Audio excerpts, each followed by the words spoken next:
मित्रों नमस्कार। लोकसभा में सत्ता पक्ष और विपक्ष के बीच बहुत ज़बरदस्त स्तर पर युद्ध हो गया है।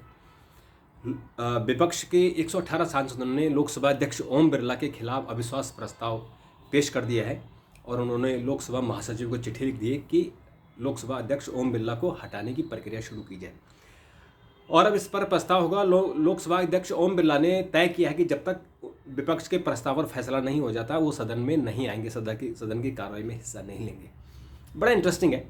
दरअसल हमारे संविधान में लोकसभा अध्यक्ष के खिलाफ इम्पीचमेंट यानी महाभियोग का कोई प्रस्ताव नहीं है।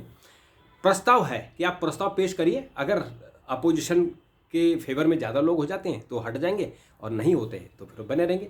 अभी तक 4 बार ऐसा हो चुका है जब अविश्वास प्रस्ताव पेश किया गया और वो सब खारिज हो गए।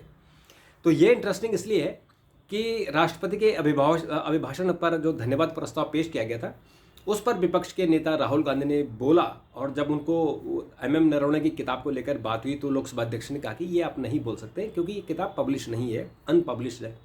और इस पर एफआईआर भी लॉन्च हो गई है क्योंकि पब्लिशर ने कह दिया मैंने छापी नहीं, एमएम नरवणे ने कह दिया मैंने सरकार को दी हुई है। तो ये किताब कहाँ से आई, तो उसके खिलाफ एफआईआर भी हो गई है।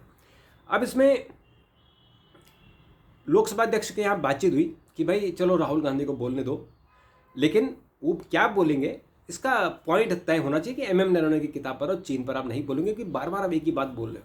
इस पर राहुल गांधी तैयार नहीं है। तो राहुल गांधी 3 तारीख, 4 तारीख, 5 तारीख, 6 तारीख और 7 और 8 को छुट्टी थी, फिर 9 तारीख, फिर 10 तारीख, यानी लगातार लोकसभा की कार्रवाई स्थगित हो रही है। तो इस पर कोशिश हुई, कोशिश कामयाब नहीं हुई है। तो अपोजिशन के लोगों ने, सभी सदस्यों ने, एक टीएमसी को छोड़कर, तृणमूल कांग्रेस को छोड़कर सभी लोगों ने लोकसभा अध्यक्ष के खिलाफ प्रस्ताव पेश कर दिया है कि उन्हें हटा दिया जाए, यानी इम्पीचमेंट उनके खिलाफ होगा। और वो इम्पीचमेंट पर फैसला सदन में ही होता है। इम्पीचमेंट नहीं होता, वो प्रस्ताव होता है।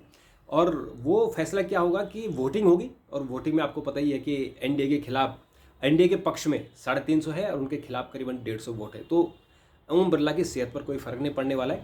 लेकिन एक मैसेज क्या हुआ कि आपने पीठासीन अधिकारी के निष्पक्षता पर सवाल उठाए हैं, तो वो थोड़ा सा इतिहास में लिखा जाता है। जैसे 1954 में भी हुआ था, मावलंकर के खिलाफ प्रस्ताव आया था, और 1967 के आसपास भी हुकुम सिंह के खिलाफ आया था।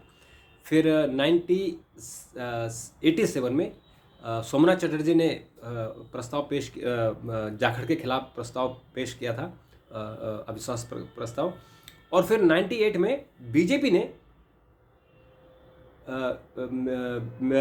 ने सोमनाथ चटर्जी के खिलाफ प्रस्ताव पेश किया था। हालांकि वो प्रस्ताव आ नहीं पाया क्योंकि फिर सोमनाथ चटर्जी ने अटल बिहारी वाजपेयी को चिट्ठी लिखी थी, तो मामला वो सॉल्व हो गया। तो इसके बाद ये अब जाकर चौथी बार ये प्रस्ताव पेश हो रहा है। तो इस पर भी कुछ नहीं होने वाला, प्रस्ताव खारिज हो जाएगा।